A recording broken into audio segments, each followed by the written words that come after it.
Financial Fridays. I'm Ada with Off Financial, and I'm here with Charlie Jewett of Innovating Retirement. We will do a Hello, little hello. live chat about truth in finance. So it's Friday. Feels You made good. it through the week.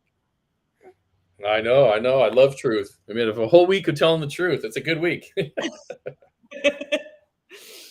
When I was thinking about what we wanted to talk about this week, I pretty much instantly knew that what I wanted to talk about was a conversation you and I had a couple of days ago about tools, and everything has a place, right? Everything has a purpose. So Yep. give me your analogy driver, because I think that says it perfectly. Yeah. So, I mean, I used to be an electrician. I worked in the construction industry when I was younger. And, tools, I used to create tools that I wish existed. And then for Christmas, I'd ask for tools. And the whole idea in the tool industry, the physical tool industry, is that every tool does something really well and does other things very poorly. It's for a specific outcome, right? It's to accomplish a specific thing. So if you're trying to hammer a nail into a roof, you don't want to use a flathead screwdriver. It would take a lot of force and you'd miss the nail a lot. It doesn't do a good job. And also the hammer doesn't do a good job removing screws. I used to use something called a hammer drill. So if you look behind me, I have this fake brick wall, right? If we're going to drill through concrete or a brick wall, you can't use a regular drill. It just burns the bit out. So you use a special hammer drill where it goes pop, pop, pop, pop, pop, pop while it's spinning. And that tool is for a very specific purpose. Well, in the financial services industry, all these tools, savings accounts, checking accounts, CDs, fixed annuities, indexed annuities, securities, whole life, universal life, index universal life, max, modified endowment contract, all of them, all of these tools have a reason they were created. They have something they do really, really well, and then they have other things, of course, that they don't do very well. If you say I want an account that has the most liquidity in the world, and you put all your money into an indexed annuity with a 10-year surrender schedule, you have not accomplished what you wanted. It doesn't have the most liquidity in the world, right? You say I want Well, guaranteed and I think returns. that with the tool thing, it also goes to the only tool you have, or the only tool you understand is a hammer, everything looks like a nail, right? You find ways to try and make those tools work.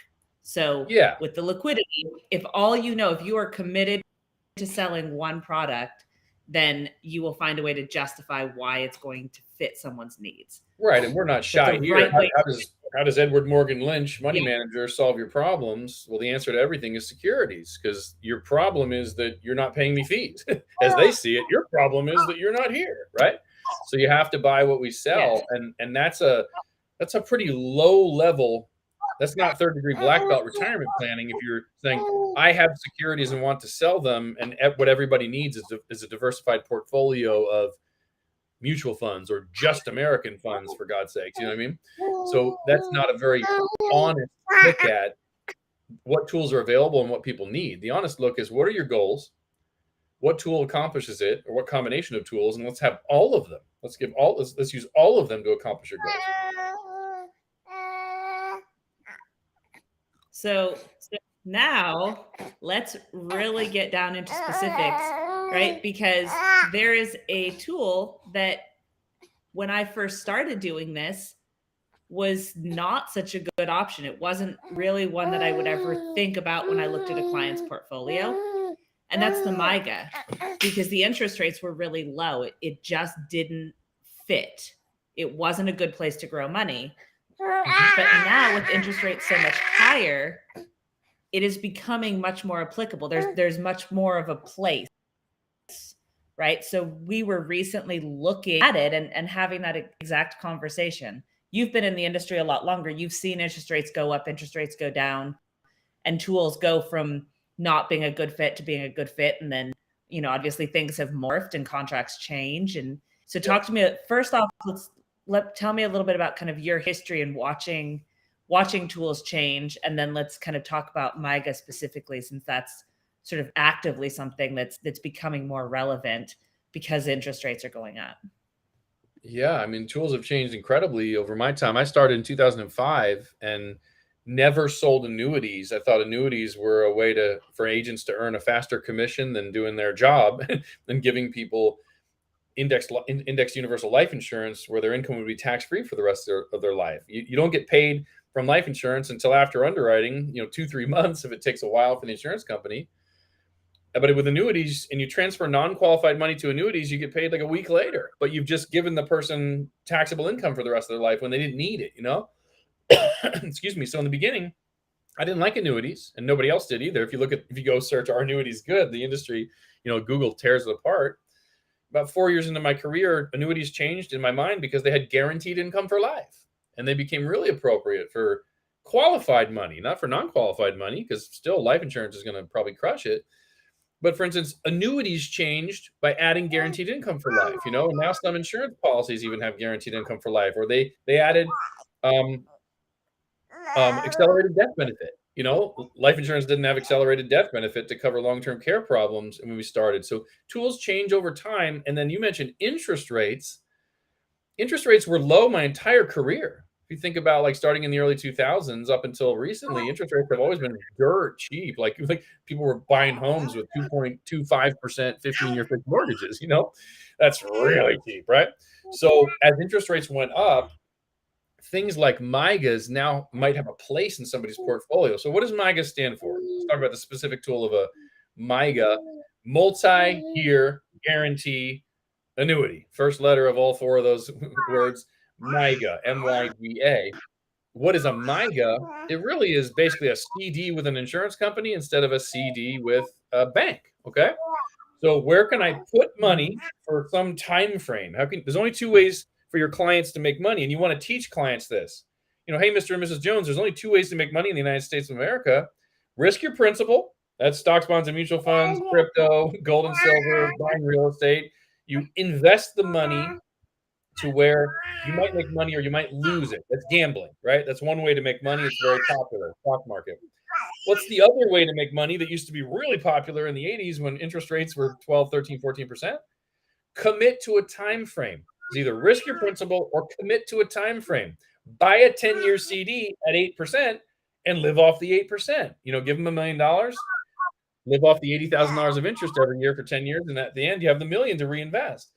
That's committing to a time frame, though. You can't cancel in the middle of the 10 years without penalty. Well, as interest rates came down, that committing to the time frame wasn't as attractive. Nobody wants to tie their money up for 10 years to make 1.5% in a CD in 2017, right?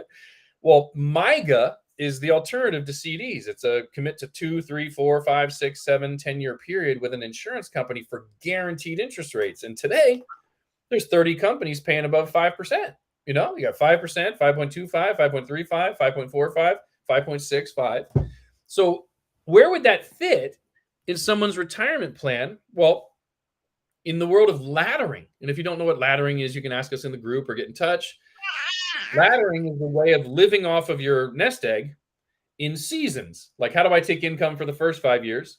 And then what do I do for the year 6 through 10? And what do I do year 11 through forever? Might be an example of a 3-bucket ladder, And the idea is live off your low interest investments and let your high interest investments or your variable stuff have some time to go up and down or to compound, or a guaranteed income annuity that every year you're guaranteed to have 8 to 10% more income. If you just defer one more year, let that thing cook for 10 years, right? While you're living off of cash or a SPIA, single premium immediate annuity, or something like where. So where would a MYGA fit? You could buy a 5-year MYGA. You could live off of cash or a SPIA for 5 years, and then buy a 5-year MYGA at 5.5%, let's say, and know exactly how much money you're going to have going into year 6. How much money are you going to have to turn into income? You can guarantee it. And 5.5% is nothing to frown at. That's pretty good when it's guaranteed. Look at the market for 23 years is only at 6.25% if you didn't pay fees, if you don't have a money manager. So a lot of people are probably under 5.5% if they're paying a 1% fee, right? Guaranteed 5.5% has its place in a portfolio, right?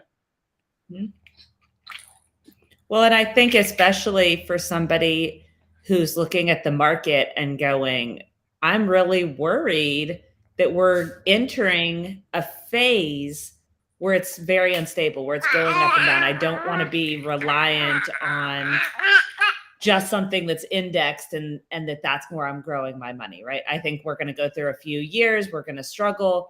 So give me something guaranteed for 5 years so that we can get through that phase and then use maybe an indexing strategy to grow that additional, that other bit of money.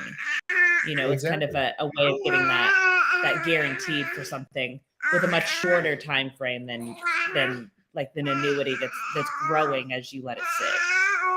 Yeah, I wrote down here on the side, I have a pad of paper just so I keep my notes as we're talking, and I've written down what you want to offer your customers, right? So when a customer shows up in your life and you're trying to get them to choose you over the 8 billion other people in the world, right?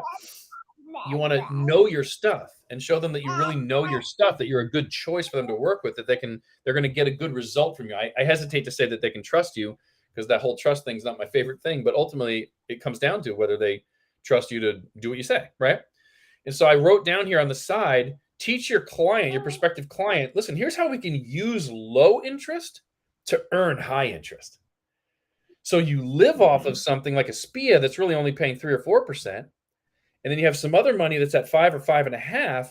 But what that does is give the rest of the money in your life 10 years to go make 6, 7, 8, 9, or 10. Or if we're talking about an income rider, it might guarantee that it rolls up at 7% or something like that. You know what I mean?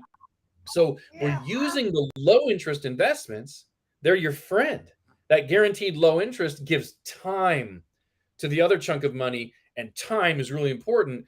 And that allows you to earn interest on the lion's share of your money. So we're teaching the consumer, the prospective customer, how to use low interest to earn high interest. And if you use the language like that, it will be very comforting to them. Well, has anybody ever shown you how to use low interest? Why low interest can be your best friend? How do you use low interest to earn high interest or to increase the interest you're earning on the rest of your money? And if they go, no, you're in. On our side, I wrote down the twin phrase, right? You are using low commissions to earn high commissions. Why do people not want to offer SPIAs? Why do they not want to offer MIGAs? Because they only pay 1.5 to 2.5% maybe, right? Certainly on a SPIA. So if you're moving $100,000 into a SPIA and you can make $1,500, wouldn't you rather move $100,000 into an indexed annuity and make $7,000, $8,000, and with our company, maybe $9,000 a month, right? Yes, but you can use those low commission tools that do something that nothing else does. Like a 5-year SPIA is going to create a direct deposit every month for 60 months, like a pension, direct deposit of their money plus 3 or 4%. That's pretty awesome. And then the rest of their money could go into an indexed annuity deferred by 5 years. Or if you're really into money management and you very much trust your history and your track record, you can use SPIAs and MIGAs for 10 years and then manage the rest of it.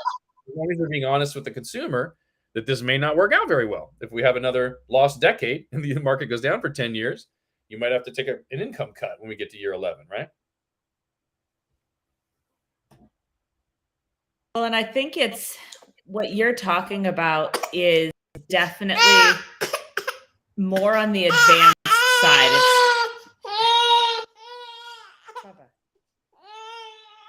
Finance, according to Zach. Every week, Zach chimes in. Okay. What I was going to say is it's very advanced planning, right? So you and I are both huge proponents of tax-free retirement, right? You want to live in retirement with be in that 0% tax bracket. And what we're talking about is someone living in retirement not being in the 0% tax bracket because they're willing to pay taxes for a few years in order to live tax-free with a significantly better lifestyle for the rest of retirement. Right, exactly. I mean, if somebody had $500,000 in an IRA pre-tax and $500,000 outside of IRAs, after-tax money sitting in the bank or in a brokerage account or whatever, very basic tax planning, even though it's advanced, very basic tax planning could be live off the $500,000 in qualified accounts, live off the $500,000 IRA for the first 10 years, especially if they're 60, and they're not going to turn on Social Security until 70, right?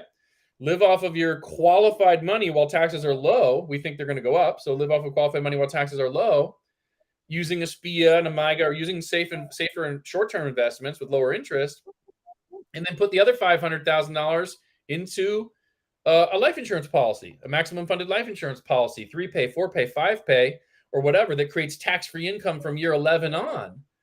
And for the first 10 years, they pay taxable income and just consume it, right? And pay your taxes like normal. But starting year 11, if that life insurance policy is set up the way that we teach, if it's set up with lower fees, minimum death benefit, lower commissions and all that, if it's set up as an investment grade life insurance policy, all of a sudden they flip on tax-free income when they turn on their Social Security, and now the Social Security is not taxed.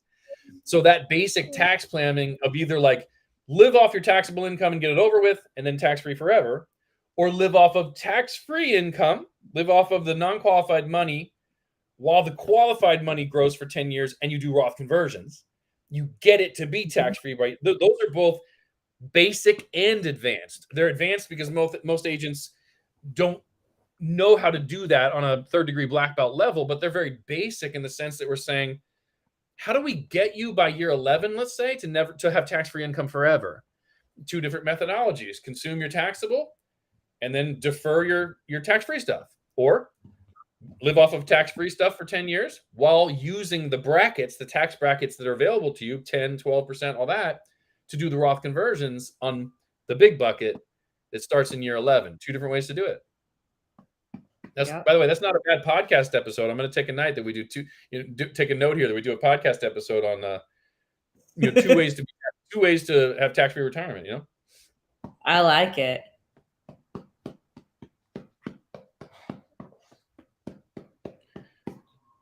Yep. So, tools have changed. We started talking about how tools have changed. When interest rates go up, everything changes. A lot of the tools that we ignore now might have a place. They might do something that's very useful, how often do I go to a blacksmith? Like never, because I don't have a horse, right? Like everyone used to need a blacksmith or farrier or somebody to put horseshoes, someone to keep their horse's hooves healthy, right?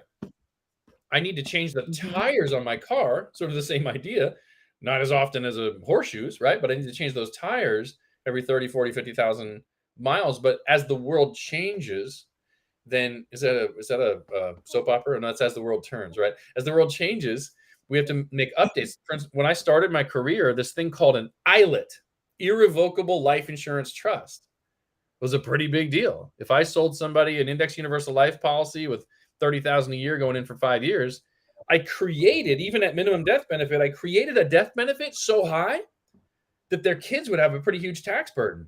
If I did one on the wife, one on the husband, holy smokes, they're worth $6 million when they die. And the exemption was like $1 million per person. It was only like $2 million. So if you leave your kids $6 million, $2 million no estate taxes, the other $4 million could have had up to a 55% tax. The kids could have paid over $2 million in tax. So we'd have to fix it with another policy, big death benefit for $2 million, low premium, put it inside of an ILIT. Most people probably never heard of this if they joined the industry in the last 5 or 10 years, because as we're recording this, I think today a couple can be worth like $22, $23 million. The exemption's like 11 million each or something insane, you know? So it's only the ultra wealthy that think about these things. So we don't talk about ILITs all the time. Guess what would happen instantly if new law came out and they said, okay, the estate tax exemption is back down to $1 million or $2 million, right? Instantly, we would again begin to talk more estate planning strategies. In the merit planning model, mortgage planning, estate planning, retirement planning, insurance planning, and tax planning. Why is this so important? One, you need to be different. For the person to choose you over every other advisor in the world, one, they have to see that their choices are different. Can't be a commodity, right? There's advisor A and advisor B. If they do the same thing, that's hard. But if they do different things, you can pick the one you like, right? Secondly, it is the only way to truly be a fiduciary. How can you help the person make the decisions that are best for them if you haven't studied them and don't know how to present their options to them? Mortgage planning. What is mortgage planning? Should you have a mortgage or not? What type of mortgage? 15-year fixed, 30-year fixed, interest only, you know what I mean? Reverse mortgage? Reverse mortgage has a huge important place in retirement planning. It's an incredibly powerful tool that's probably misunderstood by almost everyone, certainly the consumer, right? I'll promise you this. The consumer doesn't understand it, and if you don't understand reverse mortgages, everybody's going to be confused. And you miss a lot of planning opportunities to help people.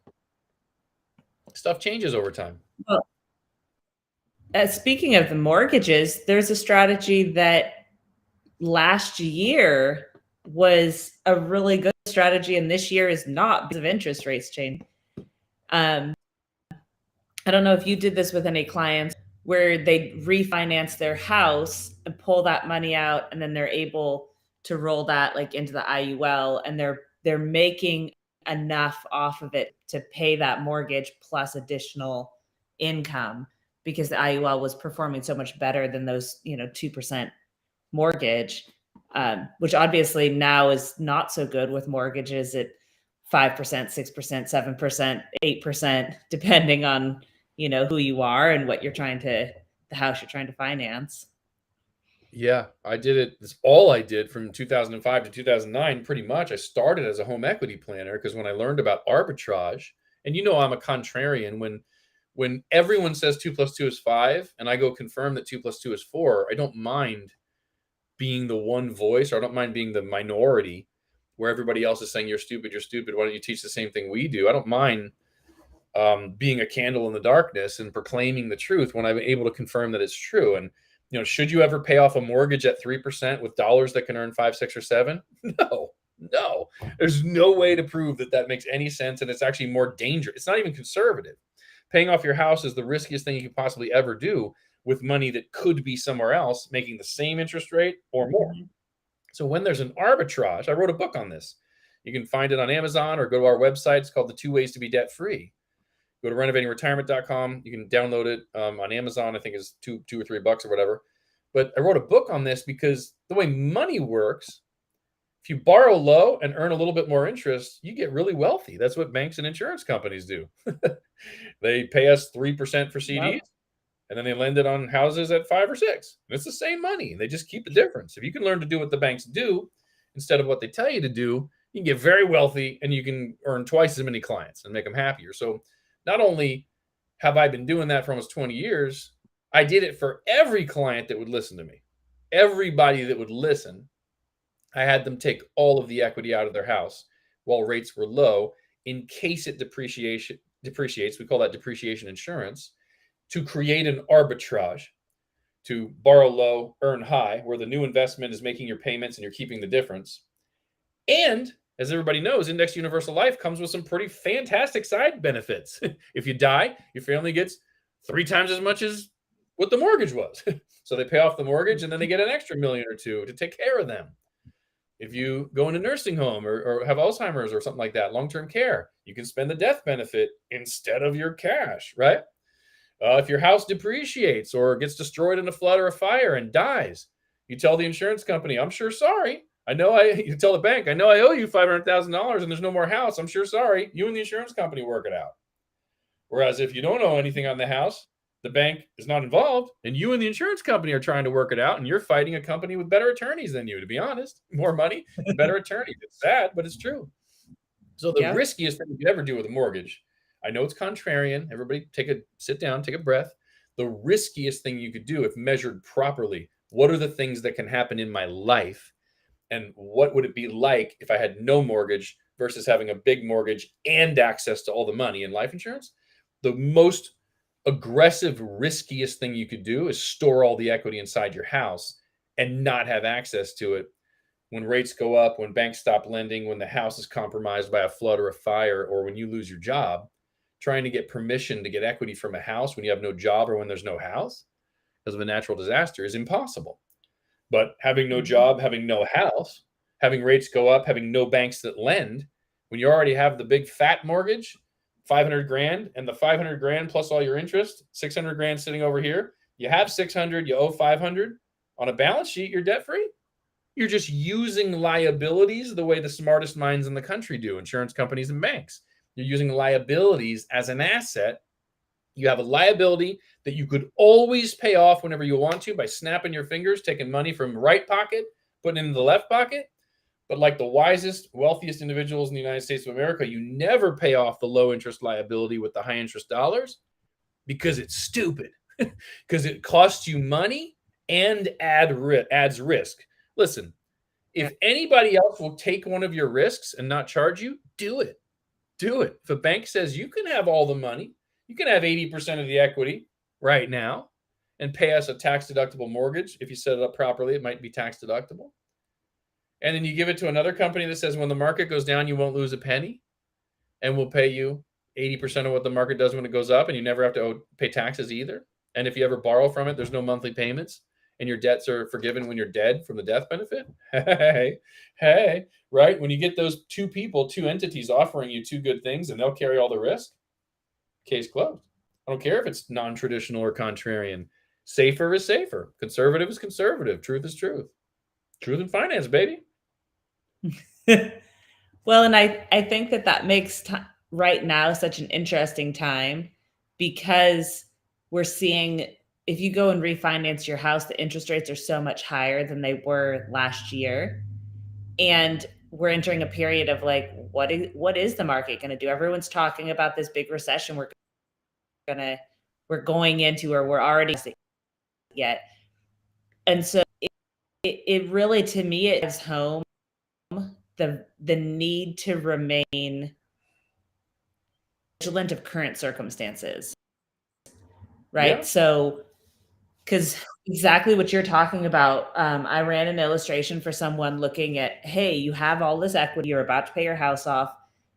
Let's look at what this, would look like. You can pull equity out, we can put it in.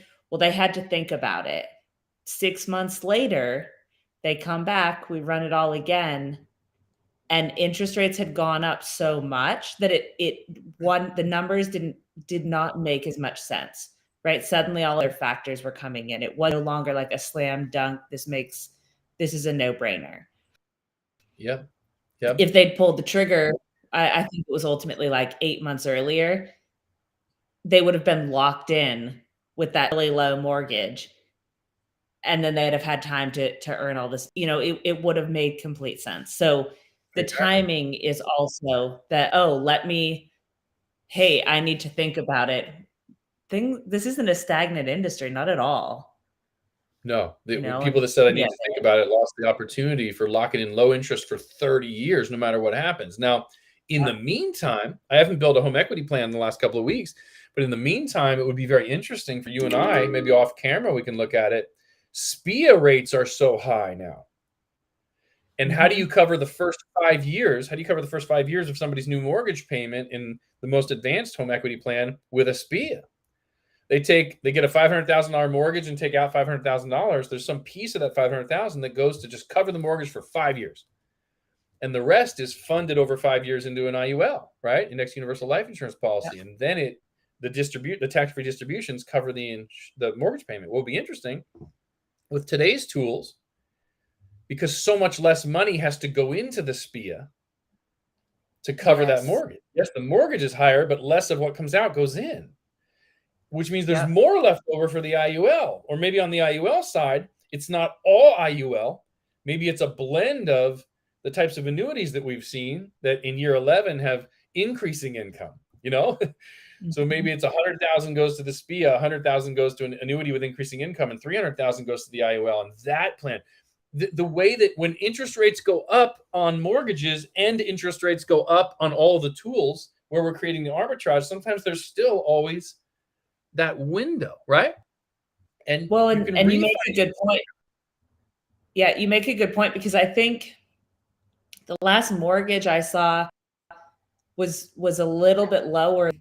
I think, we looked at the SPIA rates a couple of days ago, right? 5.5 around, depending on the company. Well, if you can get a mortgage for 5, you're still in a better place. And it's that fixed. If you're worried about a recession coming, doesn't matter. You're in you have something guaranteed for that next 5 years or whatever you set it up for. So really, If it weren't for the Yep. amortization, you could actually just set up a 5.5% MIGA and take your Yep. interest every month and pay your 5% mortgage if it were interest only and keep the 0.5% difference. You could actually experience that, but mortgages are amortized. We don't really have 30-year interest only mortgages that I'm aware of, right? They're amortized. So a 5.5% loan, your payment every month is a lot higher than 5.5% divided by 12. You know what I mean?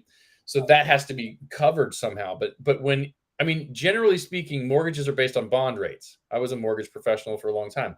Mortgage rates are generally speaking based on bond rates, and we are putting the money somewhere where it's indexed to the stock market, stocks. For most of history, bonds and stocks have a spread. Whether you're borrowing at 7 and making 9 or borrowing at 2 and making 4, there's a spread in there that can do very well for you. And if on your equity savings account side, on the place where you're storing the equity instead of in the home, where you're storing it to keep it liquid and protected, if there's no losses in that account, we don't do it with stocks, of course. We don't do it with a portfolio. We do it with something that's indexed.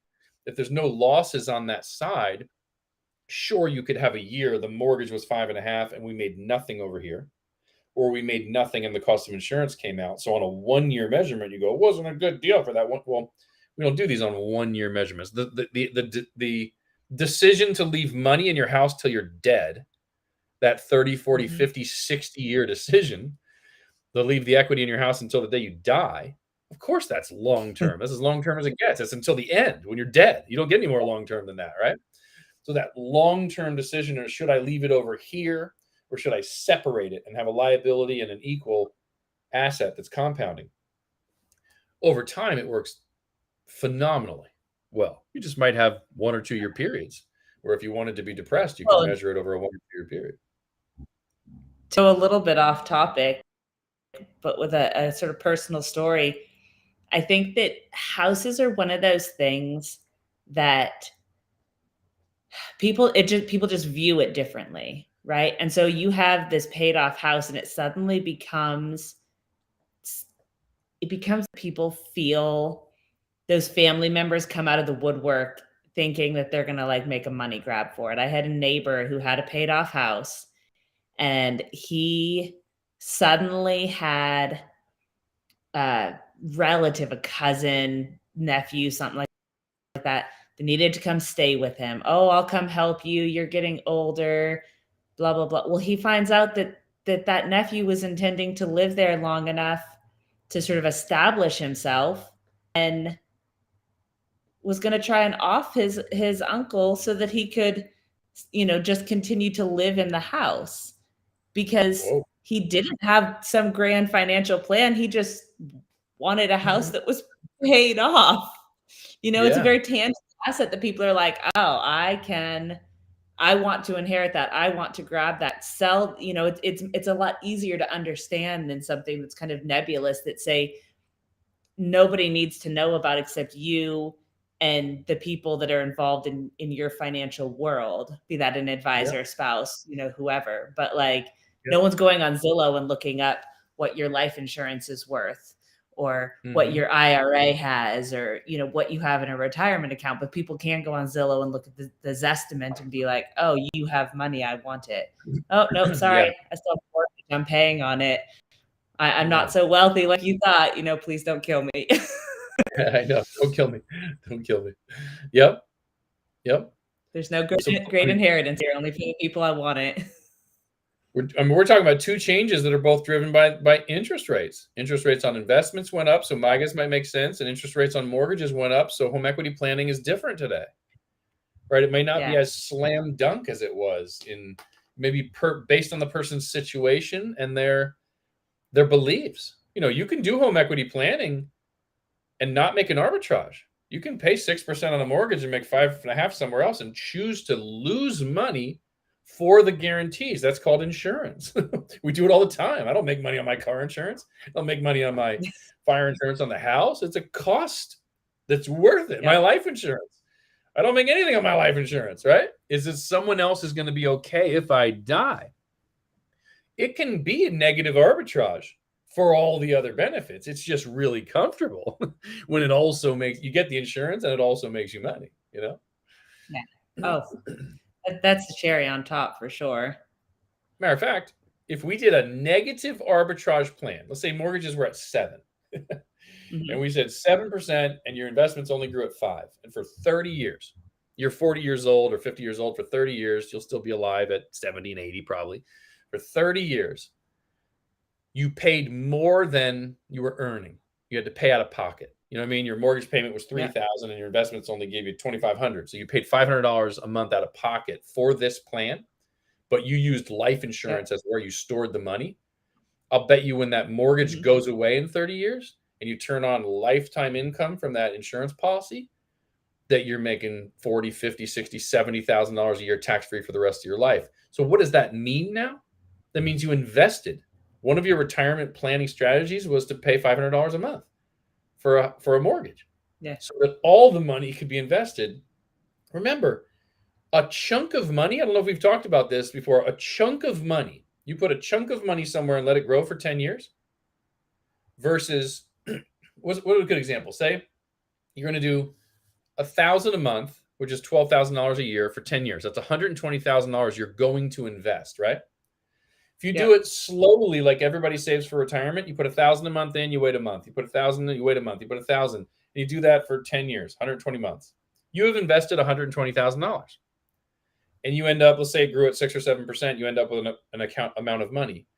If you had the $120,000 up front, this is called lump sum investing versus slow pay. If you had the $120,000 up front and you let it grow at 6 or 7% the entire time, and you serviced a debt for $1,000 a month, you had to pay $1,000 a month for the use of the 120. You understand the difference?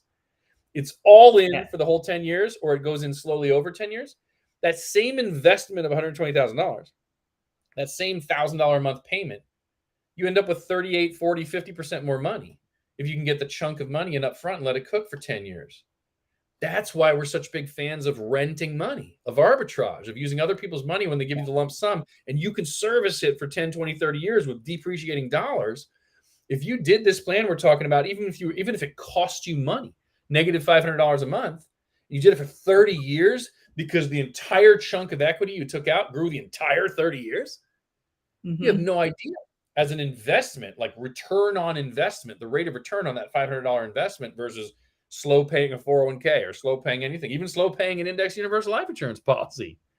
Well, I was going to say, even with an IUL, if you haven't run the illustration of, what does it look like to do it as a 3-pay versus to pay, let's look at 10 years from now. Okay. You do a 3-pay. What is it at 10 years afterwards versus if you pay in and you've ultimately put the same amount in, but at that 10-year mark, you have very different values in that account. Extremely different. Run that comparison illustration for yourself. Like, you've got to do it because it's eye-opening. It really, the value of putting it in big chunks initially and letting it grow is really significant. There's a sweet spot with every index universal life policy. How do you fund it the fastest and minimize the death benefit? 3 years, 4 years, 5 years is going to depend on the state, their age, the product. But if you can get that money in between 3 and 5 years, the way that gets the money in the fastest with the lowest death benefit, and that's easy to measure, by the way. You run 3 years, 4 years, and 5 years with minimum death benefit, and you look at year 10 or 20. You look at which one, or you solve for income distributions. It's not income. You solve for distributions, tax-free distributions in some year, and you see which one's the highest, right? Some combination. What's better? Getting money in quicker? Yes. Lower death benefit? Yes. But the quicker you put the money in, the more death benefit they make you buy, right? So there's some sweet spot between 3, 4, and 5 years normally. That's the combination of getting the money in as fast as possible with the lowest death benefit that will give you a higher accumulation value in year 10, 20, or 30, or higher income whenever you solve for it. You become an expert on finding that sweet spot for your customers. If all you sell is stocks, bonds, and mutual funds, you're kind of dead in the water. You're just like, you make fees and the market does what the market does. Your clients are mad at you or they're happy. You really have no control over this thing, right? But if you're choosing to be a fiduciary, if you're choosing to be comprehensive, if you're choosing to follow the golden rule to do unto other people's what you'd want done to you, you wouldn't want somebody just selling you whatever they sell. You'd want somebody educating you and offering anything that you want. If you're going to be that honest, comprehensive fiduciary advisor that has more than just the stock market, and you're getting into alternatives to the stock market, annuities and life insurance mostly, you want to master those things. I mean, become like a third degree black belt in how to use life insurance as a tax-free retirement tool. It's not like pick any product, put the money in over 5 years, solve for minimum death benefit, and ask for income. No, it's how fast which product should you use? Of the 9 products just at one company like Minnesota Life, which of the 9 products, right? Which company, which product, how to fund it, which death benefit level are increasing, and when to switch it, when to drop it, when it goes time to take the loan out, which loan, fixed, indexed, or variable. Become a third degree black belt in alternative investments. So you can say to people, we can either go no losses, 100% tax free, 3 times the income, or I can sell you more mutual funds if that's what you want. And let them choose. Well, so I'm gonna wrap this up with a summary of saying, look, we've talked about a bunch of stuff, right? Making sure that you're staying on the tools. We kind of went into looking at mortgages and how that's changed with the change in interest rates, and maybe the strategy from 5 years ago isn't the same strategy you're going to use now, but there's still a place for a variation of that strategy, or maybe, you know, the thought process behind it and where it fits into someone's profile is going to be different. And yes, we've bashed on stock, bonds, and mutual funds. That does not mean that the market is bad and you shouldn't be in the market. It means that for most people who want to grow their money and not lose their money, it's not where they want to be. That being what said, I'm bashing 100% of your dollars in the stock market when you need yes. income. 100% of your money in stocks, bonds, and mutual funds when you need to take an income from your nest egg. That's what I'm bashing with a passion, because it's danger. It gives you the lowest income of all the options and the most risk. Yep. Well, I was going to say, just like everything else, there's a place. And I think you and I can agree that the idea of just stick your money there and don't think about it isn't the answer. Right. But for someone who does want to have money in the market, or for whom it makes sense, there's ways to be in the market that make more sense than others. Mm-hmm. And that'll be a conversation for another time. But hey, to, you know, one of these named companies, put your money there, pay all the fees, and hope for the best, probably not going to get you the best, you know, future that you're hoping for. It's not the Vegas that you want to go to. But it is a tool. It has a place, and just like every other tool, it's not for everyone, and not all stock market options are equal, just like not all life insurance are equal. You know, there's a lot to be learned. So this was a fabulous overview. Yep. Awesome. All right. Any last words before we end this live stream? No. Bobby and I just recorded an episode for the Renovating Retirement podcast, the more consumer-focused conversations that we have that agents and advisors love to listen to as well. But we just did a podcast on that'll be available in a couple of days on our R&R strategy, you know, our rest and recover strategy. If you are using the stock market and variable investments and securities for income, that's fine, but have money in 2 different places. Have the growth account you're taking income from in the up years, and then have your protected income account. Just use 2 types of money, so that during the down years, when that account dropped, like last year, 2022, when the market drops 18%, you don't take income from it for the next 12 months. You let it rest and recover. That's the R&R strategy. And then you take money from the protected account that never goes down.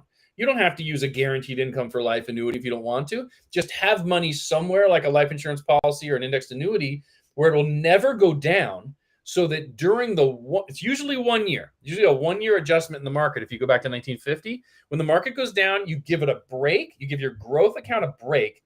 Don't take your income while it's down. Don't kick that thing when it's down, right?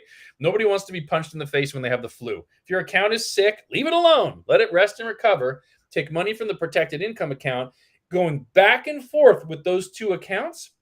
Bobby showed a graph where if you did that just 4 times, you ended up with 4 times the money in the growth account.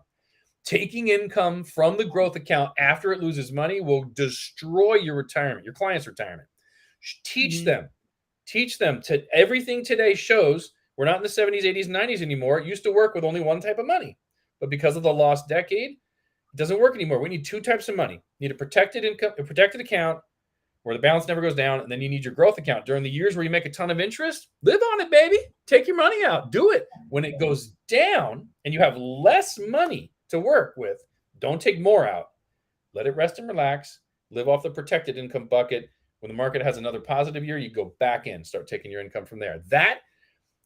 The math works so much better that way. It's a little tiny adjustment, but super black belt strategy.